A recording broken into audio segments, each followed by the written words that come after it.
Okay. Ranjan legal hub के इस new platform पर आप लोगों का एक बार फिर से स्वागत है। आज हम लोग पढ़ेंगे the hierarchy of the court in India, यानी कि इंडिया में कोर्ट का सिस्टम क्या है, इंडिया में कोर्ट कैसे वर्किंग करता है, कौन कौन से पोजीशन पे कोर्ट है, कौन कोर्ट किस पोजीशन पे है, वो सब बातें आज हम लोग इस वीडियो के माध्यम से डिस्कस करेंगे। और मैं पीडीएफ भी अटैच कर दिया हूँ जिससे आप लोगों को समझने में आसानी होगी। अगर आप लोगों को ये ज़रूरी लगता है तो आप इसका स्क्रीनशॉट ले सकते हैं।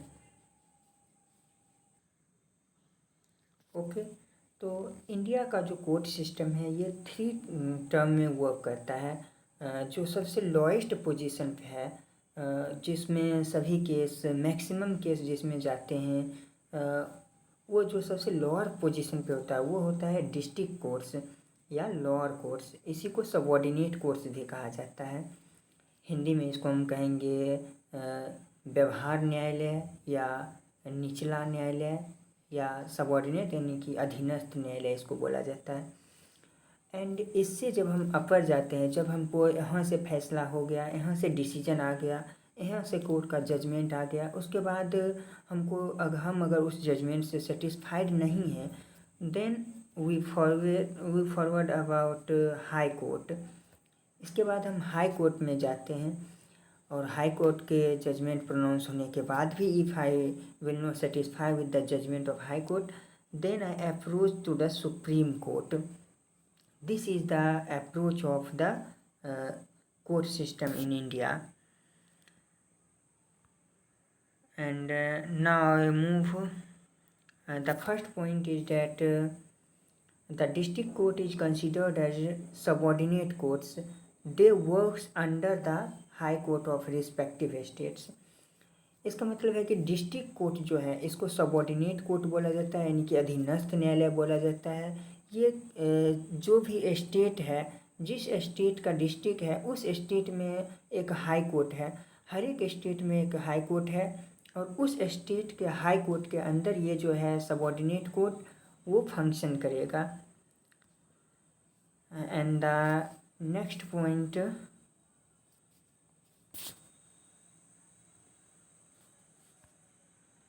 the second point is under district courts various types of magistrate done their duty we discuss below. District court जो होते हैं उसमें वेरियस टाइप्स के मजिस्ट्रेट बैठते हैं, जैसे सिविल जज हो गए, सीजेएम हो गए, एडीजे हो गए, डिस्ट्रिक्ट जज हो गए। ये सभी डिस्ट्रिक्ट कोर्ट में बैठते हैं और अपना फंक्शन, अपना जो ड्यूटी है उसको ये परफॉर्म करते हैं for the welfare of the society, for the welfare of the people and for delivering justice to the people। ये अपना फंक्शन करते हैं। इसमें अगला दिया गया है पावर ऑफ द जजेज इन डिस्ट्रिक्ट कोर्ट, यानी कि डिस्ट्रिक्ट कोर्ट में जजेज को क्या क्या पावर अलॉट है। इसके साथ हम एक ये भी अटैच कर दिए हैं कि क्या क्वालिफिकेशन होगा जिसके बाद हम ये पोजीशन को हेल्ड कर सकते हैं। सो इसमें फर्स्ट पोजीशन जो कि सबसे लोएस्ट होता है वो होता है JMS यानी judicial magistrate second class. Judicial magistrate second class का जो पावर है ये किसी भी पर्सन को 1 ईयर का इम्प्रिजनमेंट दे सकते हैं या 5,000 तक फाइन कर सकते हैं। इससे ज़्यादा इनको पावर नहीं है। ऐसा नहीं कि ये किसी को 10,000 फाइन कर दिए, 2 ईयर इम्प्रिजनमेंट दे, ऐसा इनके पास पावर ही नहीं है। इनके पास इतना ही पावर है कि ये 1 ईयर का इम्प्रिजनमेंट दे सकते हैं एंड 5,000 तक फाइन कर सकते हैं किसी भी पर्सन को, किसी भी इंस्टीट्यूट को।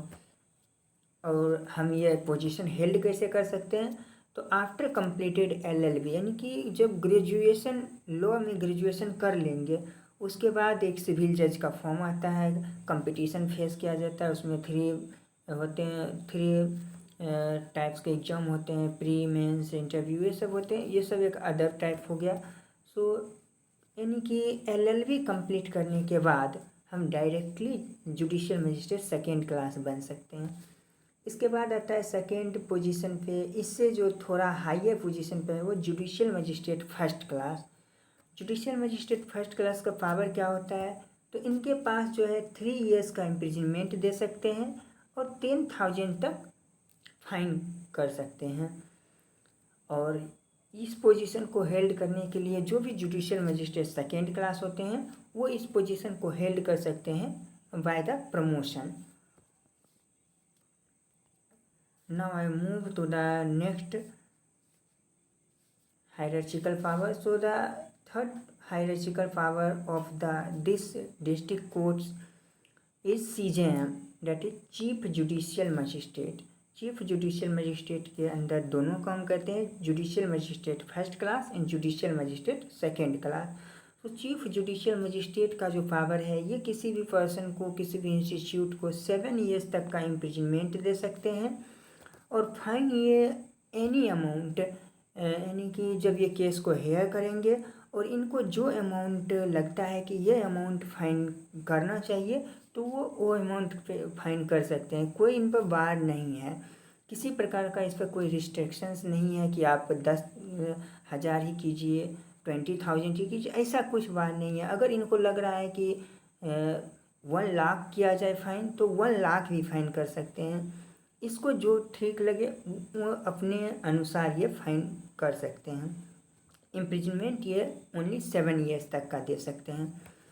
और इस पोजीशन को हेल्ड करने के लिए promotion of judicial magistrate first class, यानी कि जब जुडिशियल मजिस्ट्रेट प्रमोट करके जाएंगे, जब ये first class judicial magistrate promotion लेंगे तब ये CJM बनेंगे। अगला जो इसमें हायरार्की में है वो है कोर्ट ऑफ सेशन, जिसको कि सत्र न्यायालय बोला जाता है। और इनके बारे में तो सभी जानते होंगे, क्योंकि डिस्ट्रिक्ट में जैसे ही प्रवेश करते हैं तो एक ख्याल आता है कि कोर्ट ऑफ सेशन, इसी को डिस्ट्रिक्ट कोर्ट भी कहा जाता है। तो इसमें भी बहुत तरह के होते हैं। इसमें मेनली 3 टाइप्स के कोर्ट होते हैं, जिसमें कि फर्स्ट होता है जो असिस्टेंट सेशन जज का होता है। असिस्टेंट सेशन जज जो होते हैं इनको फाइन, इसको जो है इम्प्रिजनमेंट ये 10 ईयर्स का इम्प्रिजनमेंट दे सकते हैं एंड नो लिमिट, यानी कि फ़ाइन का कोई लिमिट इनका भी नहीं है। यानी कि ये भी फाइन इनको जो ठीक लगे केस के अनुसार क्या क्या सिचुएशंस है हियरिंग करके ये अपना फाइन की कोई भी अमाउंट लगा सकते हैं। और ये 10 ईयर तक का इम्प्रिजनमेंट किसी भी पर्सन को दे सकते हैं। और इस पोजीशन को हेल्ड करने के लिए जो है प्रमोशन होता है CJM का। चीफ जुडिशियल मजिस्ट्रेट जब अपने पोजीशन से प्रमोट होके जाएंगे तब ये असिस्टेंट सेशन जज बनेंगे। और इसके बाद नंबर आता है एडिशनल सेशन जज या एडिशनल डिस्ट्रिक्ट जज, इसी को कहा जाता है, शॉर्ट में ADJ कहा जाता है। सो एडिशनल डिस्ट्रिक्ट जज का जो है ये कोई भी पनिशमेंट दे सकते हैं, जो कि हमारे लॉ में बताया गया है। कोई भी पनिशमेंट जितना भी हमारे लॉ में दिया गया है, चाहे वो डेथ पेनल्टी हो, लाइफ इम्प्रिजनमेंट हो, कुछ भी जो भी है सब कुछ ये दे सकते हैं। But one condition is there, if they provide the death sentence of any person then this is need to approved by the high court. High court के द्वारा अप्रूव करवाना जरूरी है अगर ये डेथ पेनल्टी किसी को अवार्ड कर रहे हैं तो। और इनके इस पोजीशन को हेल्ड करने के लिए जो है प्रमोशन ऑफ असिस्टेंट सेशन जज, यानी कि जो असिस्टेंट सेशन जज हैं वो प्रमोट होके जाएंगे।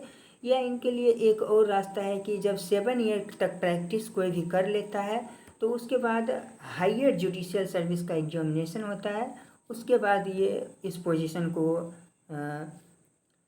हेल्ड कर सकते हैं। इसी में अगला हायरार्की जो है वो होता है सेशन जज का, इसी को डिस्ट्रिक्ट जज भी कहा जाता है। और ये एक गार्जियन की तरह होते हैं, इन्हीं के अंदर पूरा डिस्ट्रिक्ट कोर्ट वर्क करता है। इनको भी सेम पावर होता है एज ए एडिशनल सेशन जज। जो पावर एडिशनल सेशन जज को है सेम पावर सेशन जज को भी होता है, but he has more power to decide और ट्रांसफ़र ऑफ मैटर, यानी कि कौन मैटर किनके पास देना है, किस टाइप का मैटर कहाँ पर ट्रांसफ़र करना है डिस्ट्रिक्ट कोर्ट के अंदर, वो सभी ड्यूटी इनका होता है। और इस पोजीशन को हेल्ड करने के लिए प्रमोशन ऑफ ADJ, यानी कि जब एडिशनल डिस्ट्रिक्ट जज प्रमोट होकर जाते हैं तब वो इस पोजीशन को हेल्ड करते हैं। Okay, now I move forward. So next is section 366 of CRPC, यानी कि हमारे जो ये जो है डिस्ट्रिक्ट जज जो भी पनिशमेंट देंगे, डेथ पेनल्टी अगर वो पनिशमेंट दे रहे हैं तो वो हाई कोर्ट के द्वारा अप्रूव्ड होना ज़रूरी है। और ये कहाँ पर कहा गया है, तो ये section 366 of the criminal procedure code में कहा गया है। इस सेक्शन में कहा गया है कि sentence of death to be submitted by the court of session for confirmation by high court, यानी कि जो भी डेथ सेंटेंस जो है वो डिस्ट्रिक्ट कोर्ट के द्वारा दिया गया है, सेशन कोर्ट के द्वारा दिया गया है बाय द एडिशनल डिस्ट्रिक्ट जज और सेशन जज, then it shall be approved by the high court. अगर ये हाई कोर्ट के द्वारा अप्रूव्ड नहीं होता है then it can not be implemented. High court के द्वारा अप्रूव्ड करना डेथ पेनल्टी को नेसेसरी है। फोर्थ पॉइंट में हम इसी चीज़ को लिखे हुए हैं। And now I move further, that is fifth point. तो सिर्फ फिफ्थ पॉइंट में कहा गया है कि after district court in hierarchy high court का, यानी कि डिस्ट्रिक्ट कोर्ट के बाद जो हायरार्चिकल पावर है वो हाई कोर्ट का आता है। और हाई कोर्ट का क्या पावर है, तो जब डिस्ट्रिक्ट कोर्ट को है कि पावर की जो भी लॉ में पनिशमेंट दिया गया है वो पनिशमेंट डिस्ट्रिक्ट कोर्ट दे सकते हैं, तो हाई कोर्ट को तो ऑब्वियसली ये पावर होगा। सो हाई कोर्ट का पावर है कि any punishment provided by the law, यानी कि लॉ में जितना भी पनिशमेंट दिया गया है हाई कोर्ट वो पनिशमेंट दे सकते हैं। अगर हाई कोर्ट डेथ पेनल्टी देते हैं तो जो एक्यूज्ड पर्सन, जो कन्विक्ट पर्सन है, वो सुप्रीम कोर्ट अप्रोच कर सकता है। लेकिन अगर वो सुप्रीम कोर्ट अप्रोच नहीं करता है देन दे में अवार्ड डेथ पेनल्टी। इनके द्वारा ये नेसेसरी नहीं है कि आप सुप्रीम कोर्ट जाके अप्रूव्ड करवाइए तभी आपको जो है हैंग्ड किया जाएगा।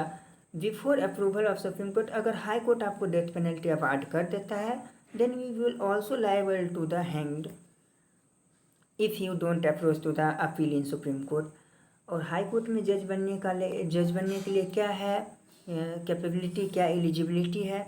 सो प्रमोशन ऑफ डिस्ट्रिक्ट जज, यानी कि डिस्ट्रिक्ट जज प्रमोट होके जा सकते हैं या 10 ईयर्स तक, मिनिमम 10 ईयर्स आप प्रैक्टिस कर सकते हैं हाई कोर्ट में। और उसके बेसिस पर हाई कोर्ट में जज डायरेक्टली एलिमिनेट किया जाता है बाय द कॉलेजियम सिस्टम।